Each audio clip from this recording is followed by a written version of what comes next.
चळवळींमधल्या आमच्या ज्येष्ठ सहकारी उल्काताई महाजन, माझे मित्र आणि समांतर माध्यम सध्या भूमिका घेत आहेत, त्याच्यातही महत्वाची भूमिका घेणारे मॅक्स महाराष्ट्राचे सोनवणे साहेब, आमचे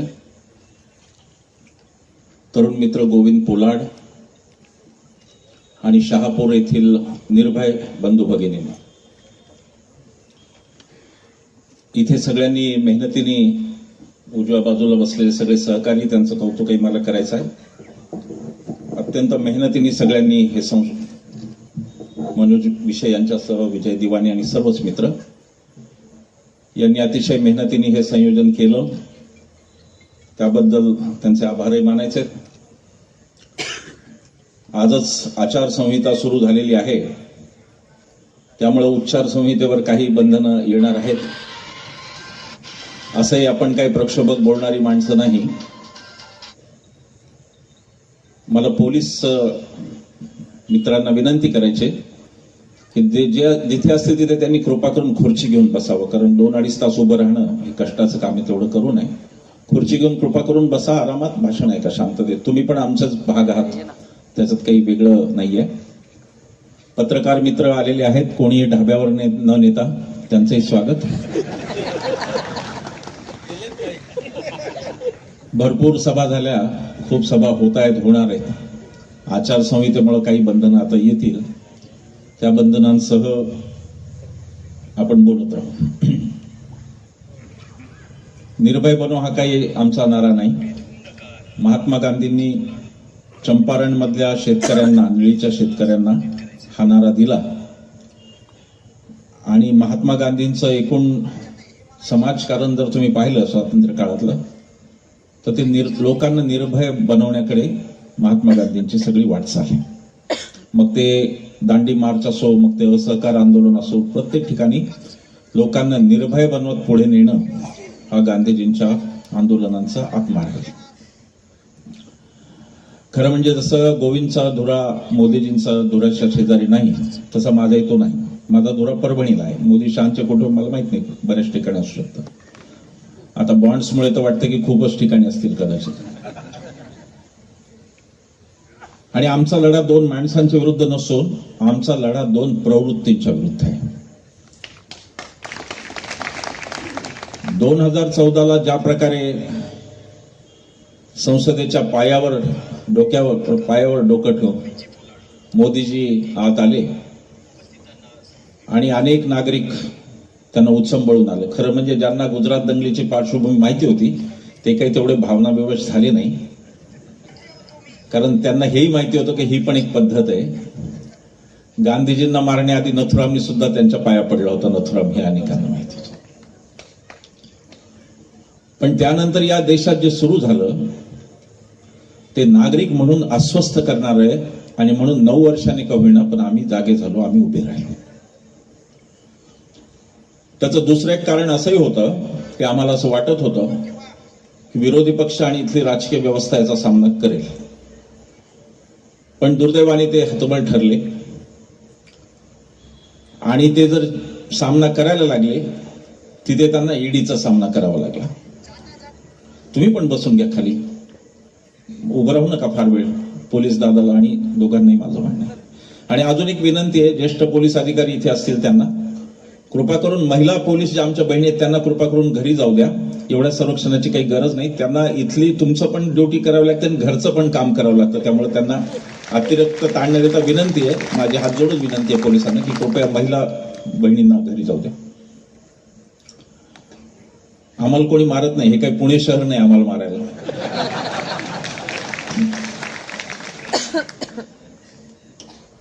पोलिसांचं आणि आमचं खरंच सख्य चांगलं आहे. आजपर्यंत पोलीसचे आमचे अनुभव चांगले आहेत. आता काही काही वेळा विनोद घडतात. म्हणजे आम्ही नारायण राणेंच्या मतदारसंघात 3 सभा घेतल्या. त्याचं कारण की 1 ते आणि 2 मुलं, त्यामुळे 3 सभा घेतल्या आम्ही. त्यावेळेला पोलिसांनी आम्हाला नोटीस दिली येऊन की म्हणे प्रक्षोभक बोलू नका. मी म्हणलं अहो इथे प्रक्षोभक बोलायला सिंधुदुर्गात 1 वडील आणि 2 छोटी छोटी मुलं असताना आम्हाला कशाला प्रक्षोभक बोलायचं? ते आहेत बोलायला प्रक्षोभक, ते छान बोलतात प्रक्षोभक. आम्ही प्रक्षोभक बोलणारी माणसं नाही, कारण आम्ही गांधी आणि आंबेडकरांची माणसं आहोत. आम्ही सनदशीरच बोलणार, आम्ही प्रक्षोभक बोलणार नाही. हा देश जोडण्यासाठी आमचा संपूर्ण प्रयत्न हा या देशाला जोडण्याचा, या देशाला तोडण्याचा नाही, आणि म्हणून आम्ही प्रक्षोभक बोलत नाही. पण देशात जे वातावरण बनत गेलं आणि एक प्रकारे मंदिराच्या आडून येणारा धार्मिक उन्माद हाही दिसला. मंदिर झालं याबद्दल प्रत्येक हिंदूला आनंद झाला, प्रत्येक मुसलमानाला सुद्धा आनंद झाला. कित्येक मुसलमानांनी पेढे वाटले की एकदाच हे संपलं, याच्यात त्यांना आनंद झाला. मी स्वतः त्या बातम्या पाहिलेल्या आहेत. पण राम हा जणू काही भारतीय जनता पक्षाची खाजगी मालमत्ता, आमचा राम, अशा प्रकारचं जे वर्तन झालं त्या वर्तनाच्या विरुद्ध आम्ही उभे आहोत. आम्ही हिंदू आहोत, भारतीय जनता पक्षाच्या नेत्यांपेक्षाही चांगले हिंदू आहोत, कारण आम्ही वेद आणि उपनिषद वाचलेले हिंदू आहोत. आम्ही हिंदू आहोत कारण आम्ही ज्ञानोबा ते तुकोबा, आता गोविंदनी अनेक उदाहरणं दिली, मी पण देईन भाषणाच्या. आम्ही उत्तम हिंदू आहोत, पण उत्तम हिंदू असण्याचा अर्थ विनोबांनी सांगितलेला, हिंदू म्हणजे हिंसेपासून दूर राहणारा, तो आम्ही हिंदू आहोत. आमचा राम हा गांधीजींचा राम आहे, जे ते शेवटी हे राम म्हणाले. गांधीजींचा राम हा आमचा खरा राम आहे, ज्याला मंदिराची गरज नव्हती आणि ती या देशाची संस्कृतीही नाही. ज्ञानोबांनी ज्ञानेश्वरीत लिहिलं, नगरे चिरचावी जलाशये वसवावी. मंदिरे बांधावी नाही, नगरे चिर जलाशय बांधावी, पाण्याची इच्छा. तो राम आमचा राम आहे. आमचा राम हा सतत बाण घेऊन अतिशय क्रुद्ध होत कोणत्या तरी समाजाकडे बाण रोखून उभा असलेला राम आमचा नाही. आमचा राम हा शांत, राजीव लोचन, सुहास्यवदनी असा आमचा राम आहे. आणि आमच्या रामाला बायकोचं वावडं नाही, तो बायको घेऊन सगळीकडे जातो, तो भावाला घेऊन सगळीकडे जातो, लक्ष्मणाला, तो कोणाला सोडत नाही. आमचा राम हा तो गांधीजींचा राम आहे, ज्याच्या सभे प्रार्थनेसाठी गांधीजी जात असताना एक म्हातारा माणूस पुरुष शरीराचा, तो रामाचं नाव घ्यायला जात असताना तुमच्या नथुरामाने मारलं. एवढा तुमचा नथुराम वाईट हिंदू होता की प्रार्थना होऊ द्यायची हे पण त्याला भान नव्हतं, की एक माणूस रामनाम घ्यायला जातो त्याला तरी मारता कामा नये, हेही त्याला भान नव्हतं. आणि म्हणून आमचा राम हा गांधीजींचा राम आहे आणि तुमचा हा खरा नथुराम आहे, हे आम्हाला तुम्हाला सांगायचं आहे. आम्हाला तुम्हाला हेही सांगायचं आहे की तुम्ही काय करताय त्याकडे आमचं लक्ष, डोळे फाडून आम्ही बघतोय तुमच्याकडे. आम्ही हे बघतोय की गेल्या काही दिवसांमध्ये भारतीय जनता पक्षाचे नेते हे सतत उत्तरेतले कोणीतरी बाबा बुवा, इथे नावं सांगितली गोविंदनी, मला त्यांची नावही लक्षात राहत नाहीत, असे बाबा बुवा पाठवत आहेत. हे आम्ही पाहतो डोळ्याने, आणि ते तुम्हाला का करायचं हेही आम्हाला कळलेलं आहे. तुम्हाला महाराष्ट्र धर्म तोडायचा आहे, त्याचं कारण की इतिहास साक्षी आहे की या देशात जेव्हा जेव्हा अन्याय आणि अत्याचार झाला तेव्हा तेव्हा 3 प्रांत पहिल्यांदा उभे राहिले. ते लाल बाल पाल पासून खरं आहे की लाल म्हणजे लाला लजपतराय म्हणजे पंजाब, बाळ म्हणजे बाळ गंगाधर टिळक महाराष्ट्र, आणि पाल म्हणजे बिपिनचंद्र पाल हे पश्चिम बंगाल. महाराष्ट्र, बंगाल आणि पंजाब हे 3 सत्तेला आव्हान देणारे प्रदेश आहेत. त्यातले 2 तुमच्या हातातून ऑलरेडी गेलेत, बंगाल आणि पंजाब, आणि एक तुमच्याकडे ठेवायचा तुम्ही आटोकाट प्रयत्न गद्दारांना सोबत घेऊन केलाय.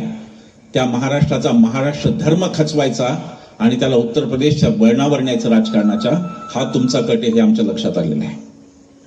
उत्तर प्रदेशीकरण म्हणतो मी तेव्हा मला उत्तर प्रदेशच्या माणसांबद्दल कोणताही आकस नाही, उत्तर प्रदेशच्या राजाबद्दल मला कोणताही आकस नाही, कारण ते माझं राज्य आहे. या देशाला पहिले 2 नाही पुढचे पण पंतप्रधान दिलेले ते राज्य आहे.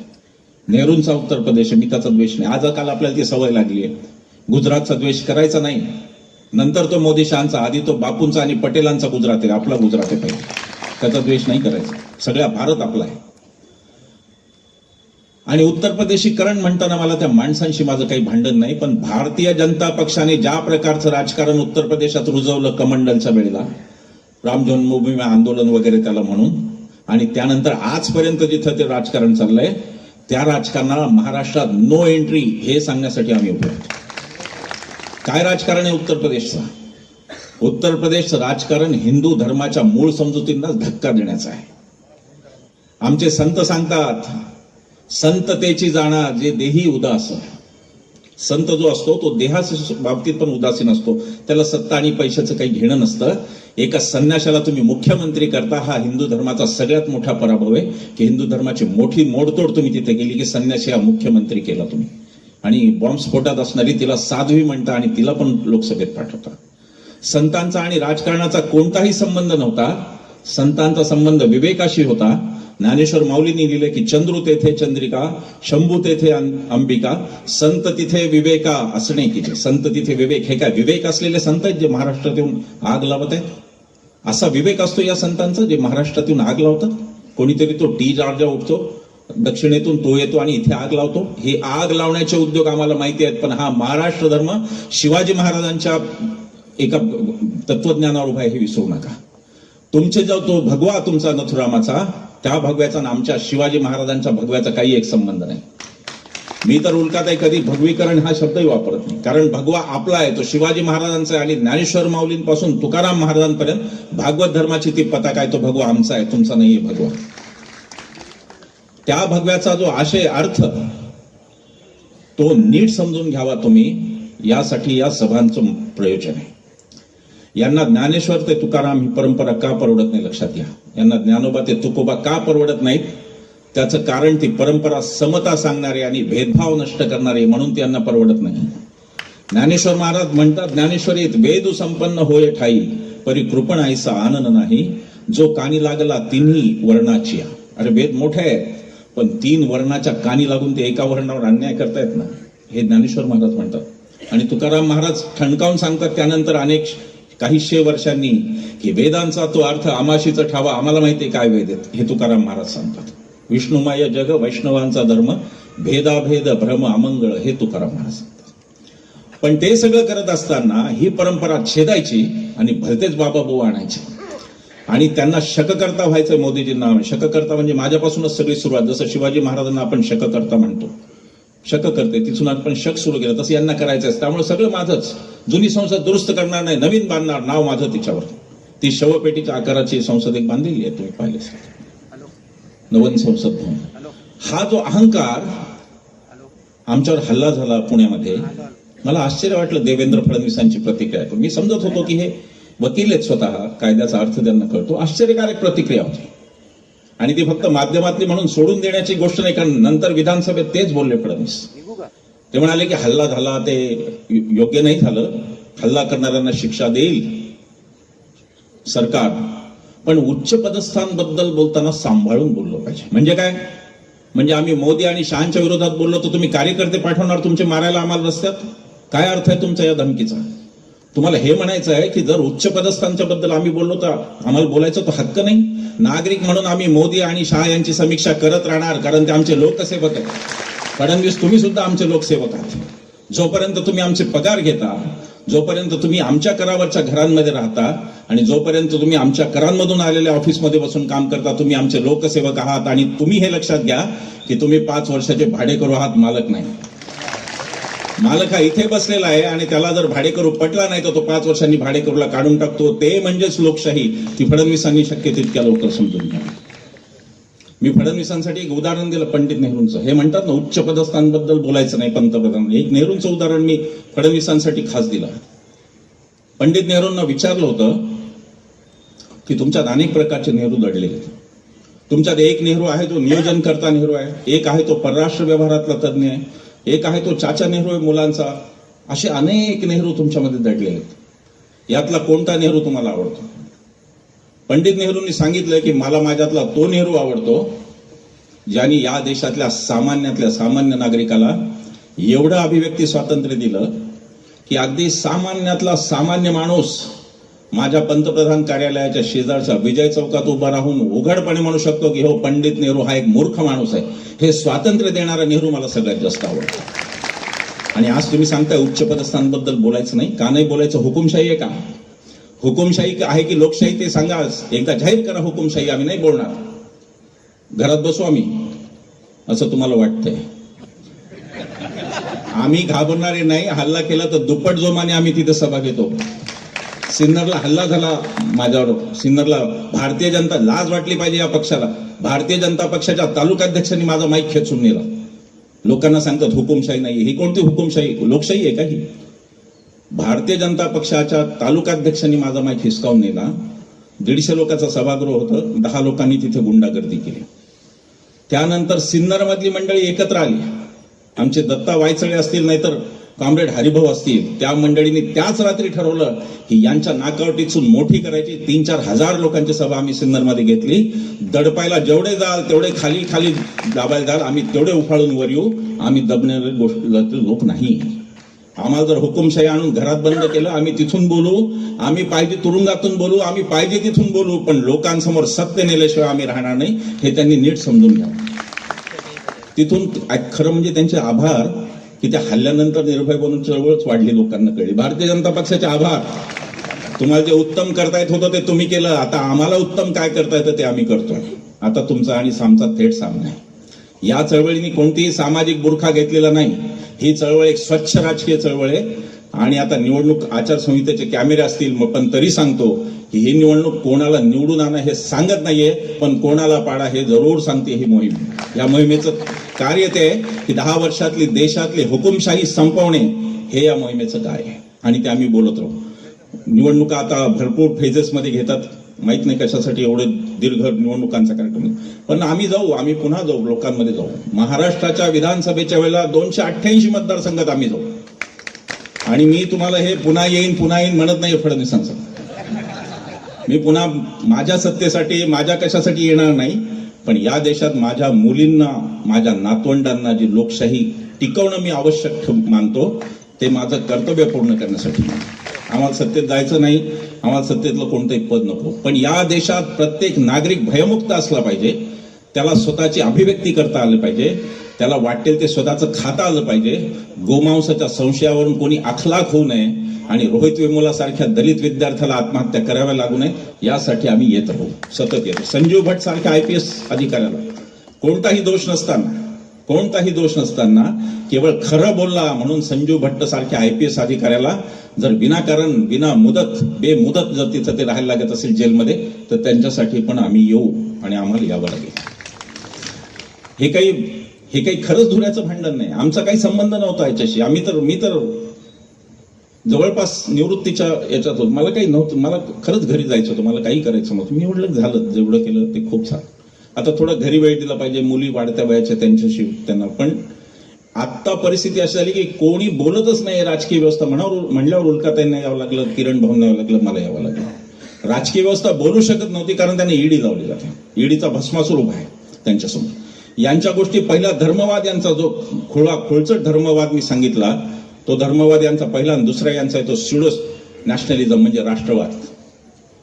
आम्हाला कोण सांगताय आज राष्ट्रवाद? आम्हाला कोण शिकवत आहे? आम्हाला ते शिकवत आहेत ज्यांनी राष्ट्रपित्याची हत्या केली, राष्ट्रगीताला विरोध केला आणि राष्ट्रध्वजालाही विरोध केला. ते आम्हाला शिकवत आहेत राष्ट्रवाद काय. महात्मा गांधींची हत्या, ते सगळे थाप आहेत, त्या 55 कोटी वगैरे त्या सगळ्या थाप आहेत. ती भूलथाप आहे. 55 कोटीची कथा नंतर रचली गेली. त्याच्या आधी 7-8 वेळा प्रयत्न झाला गांधीजींना मारण्याचा. फाळणीच्या आधी पण गांधीजींना मारण्याचे प्रयत्न झाले. फाळणी हे कारण नाहीये त्याचं. खोटा नाटा इतिहास सांगायचा, पण हे कधी सांगायचं नाही की फाळणी थांबू नये म्हणून 2 मुसलमान इथले सगळ्यात जास्त रडले. त्यातले पहिले होते खान अब्दुल गफार खान सरहद गांधी आणि दुसरे होते मौलाना आझाद. हे कधी सांगायचं नाही, हे इतिहास कधी हा सांगायचं नाही. फाळणीचा आणि गांधींच्या मारण्याचा काही एक संबंध नाही. गांधीजींना यासाठी मारलं की जोपर्यंत हा म्हातारा जिवंत होता तोपर्यंत यांचं राजकारण कुठेही पुढे गेलं नसतं, म्हणून गांधीजींना मारलं. ह्या थापा आहेत, भूल थापा आहेत. 55 कोटी ह्या भूल थापा आहेत. 300 कोटीची देशाची आपल्या गंगाजळी होती इंग्रज सोडताना. 225 कोटी भारताच्या वाट्याला आले होते, 75 कोटी पाकिस्तानच्या वाट्याला गेली. इंग्रजांनी केलेली वाटणी होती, हे काही गांधी नेहरूंनी केलेली वाटणी नव्हती. त्यातलाही 20 कोटीचा हप्ता दिला होता पाकिस्तानला आणि 55 कोटी राहिले होते. आणि गांधीजी फक्त एवढं म्हणत होते की आपल्या स्वतंत्र झालेल्या भारत देशाने कुठल्या तरी दुसऱ्या देशाबरोबर केलेला हा पहिला आंतरराष्ट्रीय करार आहे आणि तो जर मोडला गेला तर आपल्या देशाची नाचक्की होईल, म्हणून ते देऊन टाका, एवढंच गांधी म्हणत होते. पण राष्ट्रपित्याला मारलं, यांनीच मारलं. आणि हे आपल्याला राष्ट्रवाद शिकवतायत. राष्ट्रगीत यांनी नाकारलं. यांच्या संघाच्या शाखेवर वंदे मातरम फक्त म्हणतात, त्यांना जनगण मन मान्य नाही. वंदे मातरम हेही काँग्रेसचं हे त्यांना माहिती नसतं, तर ते काय करणार? ते शाखेत फक्त अफवान कुजबुज, बाकी काही शिकवतच नाही, त्यामुळे ते ज्ञानाचा प्रश्न येत नाही. वंदे मातरम हे काँग्रेसच्या प्रत्येक अधिवेशनामध्ये गायलेलं गाणं आहे, स्वातंत्र्यपूर्व काँग्रेसचं सुद्धा. आणि ते आमचं राष्ट्रगान आहे आणि ते आम्हाला जनगणमन इतकंच प्रिय आहे. म्हणाले गदी माडगुळकरांनी लिहिले, वेदमंत्राहून आम्हा वंदे वंदे मातरम, आम्हाला ते प्रिय आहे. पण भारताचं अधिकृत राष्ट्रगीत ते राष्ट्रगान आहे आपलं, पण अधिकृत राष्ट्रगीत हे जनगण मनच आहे, ते त्यांना मान्य नाही. राष्ट्रध्वज भारताचा 14 ऑगस्ट 1947 दुसऱ्या दिवशी देश स्वतंत्र होणार, तिरंगा पहिला फडकवणार देशात लाल किल्ल्यावर. संघाच्या ऑर्गनायझर नावाच्या एका मुखपत्रात लेखलेला होता की आम्ही तिरंगाच मानत नाही, कारण 3 रंग हे हिंदू धर्मात अशुभ मानले जातात. अगदी कालपर्यंत ते भिडे गुरुजीची रॅली निघाली होती यांची 15 ऑगस्टला, आणि त्याच्यात भगवा घेऊन रॅली निघाली होती. आणि त्यांना विचारलं की तिरंगा असतं 15 ऑगस्ट नाही म्हणे, तिरंगा आमच्या मनात आहे म्हणाले. हे असे तिरंग्याचे विरोधात हे आम्हाला शिकवणार. घर घर तिरंगा, हर घर तिरंगा. अरे तुम्हाला आज कळलं, आमच्याकडे 42 पासून आहे. इथे बसलेल्या बहुतेकांचे आजोबा वडील कोणी ना कोणी स्वातंत्र्य चळवळीत असतील, त्यांच्याकडे 42 पासून तिरंगा आहे. तुम्हाला आज कळला. 2002 साली राष्ट्रीय स्वयंसेवक संघाच्या मुख्यालयावर 2002 साली म्हणजे स्वातंत्र्य मिळाल्यानंतर 55 वर्षांनी यांनी बळच तिरंगा लावला, कारण 3 तरुणांनी आंदोलन केलं आणि बळच जाऊन फडकावला, म्हणून यांना तिरंगा कळला. आणि हे आम्हाला सांगणार घर घर तिरंगा, हर घर तिरंगा. हा जो राष्ट्रवाद यांचा, याची पोलखोल पुलवामामध्ये झाली. त्यांच्याच पक्षाचे राज्यपाल राहिलेले सत्यपाल मलिक यांनी स्पष्टपणे सांगितलं की जर त्या जवानांना विमानाने नेलं असतं तर जवान वाचले असते, विमानं मिळू दिली नाहीत, हे यांनी सांगितलं. पुलवामावर हे लढले होते 2019 निवडणूक, आता गोची झालेली आहे. आता ना पुलवामा सारखा मुद्दा आहे, न धर्मवादाचा मुद्दा आहे. आता ही सगळी निवडणूक इलेक्टोरल बॉन्ड नावाच्या भ्रष्टाचारावर आली. भारतीय जनता पक्षाची मोठी गोची आता तिथे झाली. मी तुम्हाला खात्रीने सांगतो, महाराष्ट्रामध्ये अनेक सभा कित्येक ठिकाणी आहे. आणि आम्ही आता गेले काही दिवस प्रवासाचा फारच फटी गेलो. आम्ही दररोज साधारण ॲव्हरेज गेले 3-4 महिने आम्ही दररोज सरासरी 300 किलोमीटरचा प्रवास आम्ही करतो. आमच्याकडे कोणती साधनं नाहीत, हेलिकॉप्टर नाहीत, काही नाही. आम्ही जिथे बस तिथे बस, कार तिथे कार, काय असेल ते आम्ही जातो आणि करतो प्रवास. त्या सगळ्या शेतकऱ्यांची आम्ही तिथे सकाळी पोहोचतो सभेच्या ठिकाणी, दिवसभर लोकांशी बोलतो. आणि आम्ही काही व्हीआयपी लोकांशी बोलत नाही, अत्यंत सामान्य माणसांशी आम्ही बोलतो. ज्याला आम आदमी म्हणतात त्यांच्याशी आम्ही बोलतो. आणि त्या सगळ्यांचा फीडबॅक म्हणून तुम्हाला सांगतोय, 2024 साली हे हरल्याशिवाय राहणार नाहीत, हे मी तुम्हाला जबाबदारी. कोलकाता यांनी सांगितलं ईव्हीएमचा घोळ असू शकतो, म्हणजे काही ईव्हीएम मध्ये, सगळ्यामध्ये करता येत नाही. 5% त्या म्हणाले, अगदी बरोबर आहे. त्याच्यामध्ये असं होऊ शकतं की बाबा 5वं मत अमुक एका पक्षाला, असा प्रोग्राम होऊ शकतो फार थोड्या प्रमाणावर. पण 5वं मत जरी त्यांचं असलं तरी पहिली 4 मतं आपल्याला जाऊन टाकायचे, हे विसरू नका.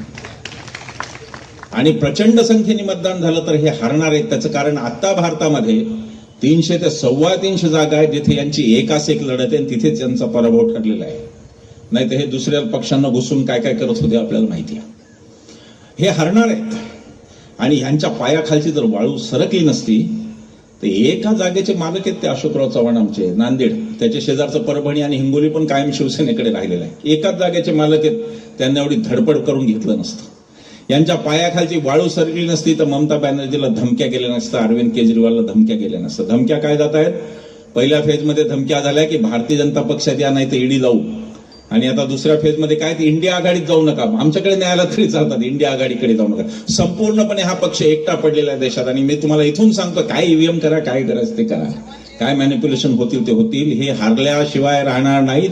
225च्या पुढे भारतीय जनता पक्ष जाणार नाही असा माझा आत्ताचा अंदाज आहे. आणि 225 मी जास्त देतोय, 200च्या आत हे आठवतील. आणि नंतर वेगळं आघाडीचं सरकार भारतात आता येऊ घातलं. ज्या